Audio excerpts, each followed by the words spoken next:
Bom, pessoal, bem-vindo aqui à nossa última videoaula, onde a gente vai falar aqui, para finalizar, de como vocês devem trabalhar como personal trainer na época de pandemia, as dicas que foram dadas para vocês em questão de mídias sociais.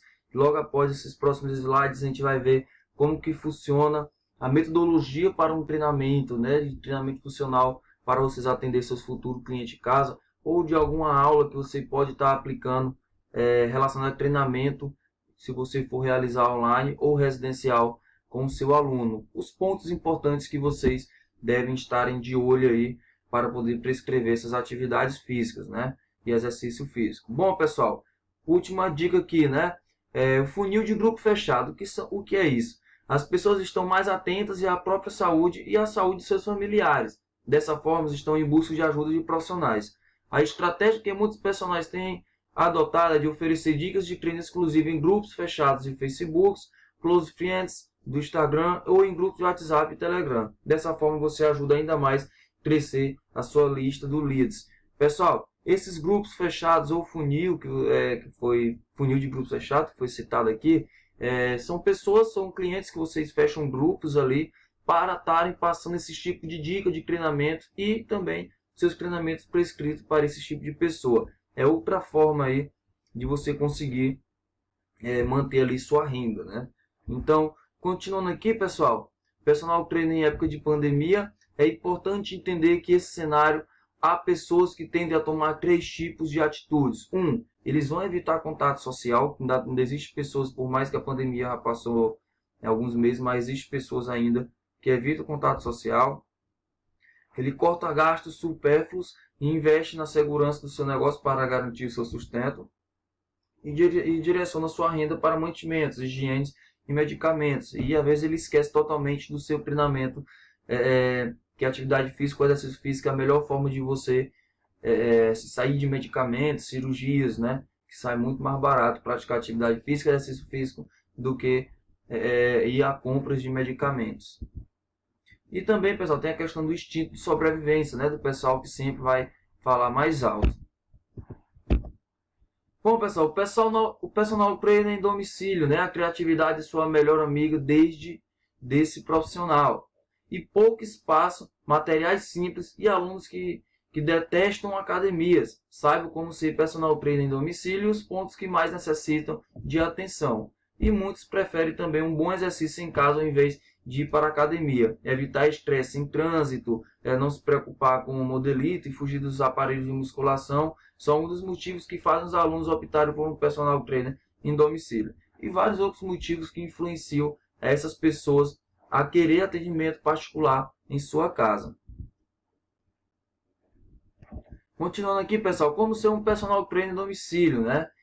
O personal trainer ele atua em domicílio e deve entender que a sua melhor amiga é a sua imaginação. A criatividade é essencial para o personal trainer, para esse tipo de profissional, já que é necessário montar um plano de treino em espaços muitas vezes restritos e com materiais simples. Muitos alunos se perguntam o que precisam comprar antes de iniciar suas aulas.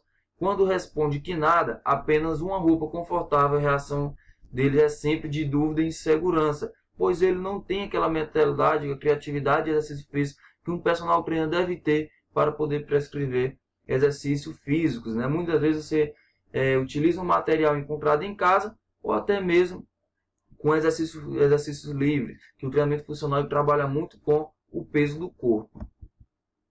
O profissional, pessoal, ele tem que explorar a capacidade de inovação a todo tempo, desde realizar uma flexão na pia, um agachamento numa cadeira, no banco, ou até mesmo na privada, ou até mesmo em steps em uma escadinha. Isso fica a criatividade sua como personal trainer, sua como aluno. Bom, pessoal, os 7 mandamentos do treinamento domiciliar. 1. É proibido sentir dor. 2. É obrigatório cansar, mesmo que só um pouquinho ali. Todas as suas conquistas são mérito exclusivamente seu. 4. Repousar é tão importante quanto se mexer. O descanso é bastante importante, beleza? 5. A vida é feita de ciclos. Programa-se para as recaídas e entenda que uma recaída não significa um abandono. Esteja presente. Trabalhe sua mente junto ao corpo. E 7, divirte-se. O melhor exercício que eu conheço é uma gargalhada. Pessoal, esses são os 7 mandamentos para o treinamento domiciliar que vocês devem pôr em prática com seus alunos e seus futuros alunos aí após sua formação acadêmica. Bom, pessoal, metodologia do treinamento, pessoal. Bom, pessoal, continuando aqui nossa aula, parei aqui, tive um pequeno problema técnico aqui. A gente estava falando aqui sobre a questão das metodologias do treino, né? As etapas que devem ser respeitadas quando a gente for prescrever os exercícios, tanto funcionais ou qualquer outra modalidade que você for aplicar esse tipo de metodologia, beleza? Tanto a modalidade online como a modalidade residencial. Bom, pessoal, o que falar primeiro do aquecimento? Por que não alongar e sim aquecer, né? O aquecimento ele é uma fase preparatória para o movimento que deve ser usado em todos os tipos de atividade física, desde uma reabilitação até uma competição. No caso de já quem trabalha com pilates, treinamento funcional e fisioterapia, ele ajuda a preparar as partes do corpo que vão ser exercitadas, pessoal. Principalmente as articulações do nosso corpo. A gente utiliza eles também até para treinamento de força, onde a gente utiliza esse tipo de metodologia de aquecimento para preparar as mobilidades articulares do nosso corpo, que são as articulações, o sistema músculo-esquelético do corpo, que é todo responsável pelo movimento que é estudado. Por isso que é importante, pessoal, a gente ter bases de conhecimento da fisiologia do exercício, da biomecânica e do treinamento desportivo para poder prescrever algum tipo de exercício. Por isso que é importante aquecer em vez de alongar antes de qualquer treinamento. A importância do aquecimento, por exemplo, no treinamento funcional, está em que, quando o aluno começa a aquecer, o corpo gradualmente acompanha e aumenta a quantidade de sangue enviado para os músculos. O treinamento funcional, pessoal, ele trabalha com o peso do corpo e ele sim vai elevar a frequência cardíaca, aumentando assim a temperatura do corpo e levando mais oxigênio assim para as musculaturas poder realizar o seu trabalho. Por isso que é importante o aquecimento antes de qualquer treinamento, seja ele do treinamento funcional, do treinamento desportivo, da musculação e outras modalidades esportivas que são encontradas. O aquecimento é muito mais importante do que alongar antes do treinamento. Bom, pessoal, benefícios de aquecer o corpo, né? Falamos sobre muitos benefícios desde essa fase inicial das atividades físicas, mas existem muitos outros benefícios para você aquecer antes do exercício. Por exemplo, aumento do metabolismo energético, a melhoria nas mobilidades articulares, como foi citado, aumento na produção do líquido sinovial das articulações, onde há melhorias de movimentos. O líquido sinovial é um líquido como se fosse um óleo que você coloca ali entre as articulações para que tenha movimentos melhores, mais leves, né? Como se fosse isso, entendeu, pessoal? A melhoria também das funções do sistema nervoso central, onde ele passa todas as informações pelas sinapses para a musculatura. Fatores também que influenciam no aquecimento, que é bastante importante, beleza, pessoal? Você tem que saber isso do seu aluno, são fatores importantes para o aquecimento, beleza? Bom, a idade é importante, porque vai através dos cálculos de batimento cardíaco máximo do aluno, se ele for um idoso, se ele for um jovem, se ele for um obeso. Isso varia muito de pessoa a pessoa, sua idade, claro. O estado do seu treinamento, se ele é iniciante, se ele já é um aluno ali intermediário ou avançado. As disposições psíquicas, que é bastante interessante. O período do dia que ele vai ser aplicado, se é manhã, tarde e noite. Tem muito essa questão da temperatura, do ambiente, né? A vestimenta que ele vai utilizar. A modalidade esportiva na qual ele vai praticar, se é musculação, treinamento funcional ou outro tipo de modalidade. Temperatura do ambiente, como já citei para vocês. E os momentos do aquecimento, né? Que a gente deve respeitar antes de qualquer treinamento. Vocês podem fazer esse momento de aquecimento. Você começa ou pelos membros inferiores ou pelos membros superiores. Isso fica a critério de vocês. Mas o importante é que vocês aqueçam antes de qualquer treinamento. Bom, pessoal, parte principal do treinamento, né? Já estudou o seu público-alvo? Qual é o seu público-alvo que você vai trabalhar? É um grupo de 10 pessoas que são idosos? Ou um grupo de 10 pessoas que são jovens? Então, busca saber a idade deles, faz o público-alvo ver a faixa etária, se é entre 22 a 25 anos de idade, por exemplo, onde você vai preparar um treinamento para aquela idade, para aquelas frequências cardíacas que vai ser aplicado de intensidade em cima daquele treinamento.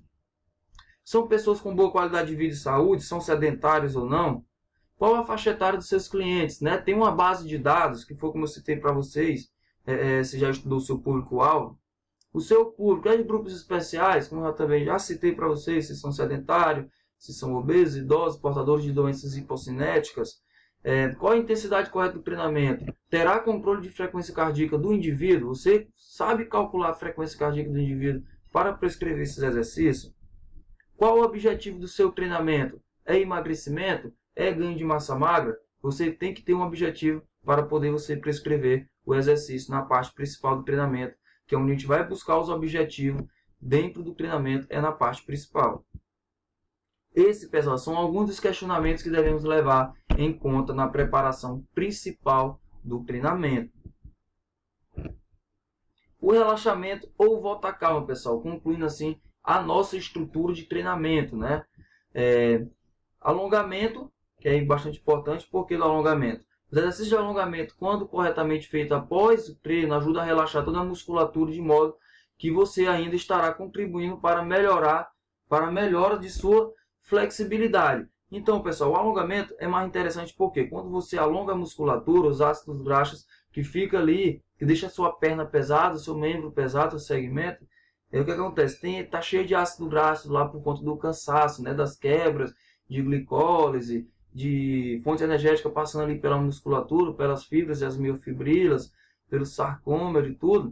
O que acontece? Sente um peso naquela musculatura. E o alongamento ele tem esse poder. Quando você alonga, relaxa, expulsando assim um dos componentes que é o ácido graxo, que é o que deixa ali a sua musculatura cansada.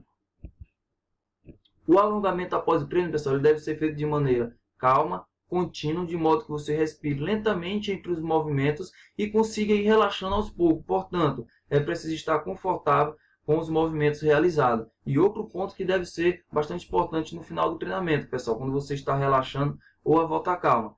Quando você está no exercício, você eleva a frequência cardíaca do seu corpo e assim também aumentando a temperatura do seu corpo. Então, o alongamento com a volta calma ele tem que ser feito lentamente para que você consiga trazer a sua frequência cardíaca, o seu batimento cardíaco pela zona de repouso dele, né, que é entre 50 e 70 batimentos cardíacos por minuto. Então, por isso que é interessante você alongar lentamente, colocar uma música mais calma, e assim vai tendo a decadência desses batimentos cardíacos por minuto da sua frequência cardíaca. E assim o aluno volta ao normal, ao repouso, e assim ele fica mais tranquilo e não corre nenhum risco de ter alguma reação química ou temporal no seu corpo. Bom, pessoal, estamos encerrando aqui mais uma videoaula. Vou passar para vocês as atividades que vai ficar disponível em primeiro e segundo momento, onde vocês vão estar realizando durante a semana. Muitas delas vão ser práticas através das mídias sociais, vamos ter algumas atividades através delas, e outras atividades será o planejamento do treinamento, ok? Então, vou esperar vocês no nosso próximo encontro. Espero que vocês tenham gostado das videoaulas de hoje. Espero vocês em mais um encontro pelo Polo. E vou ficar por aqui. Um abraço para todo mundo. Qualquer coisinha estou disponível aí pelo WhatsApp ou pela plataforma do AvaFemaf para tirar qualquer dúvida de vocês de atividades ou outras coisas de dúvidas relacionadas à nossa disciplina, beleza? Então, um bom fim de semana para todo mundo e até o nosso próximo encontro, pessoal.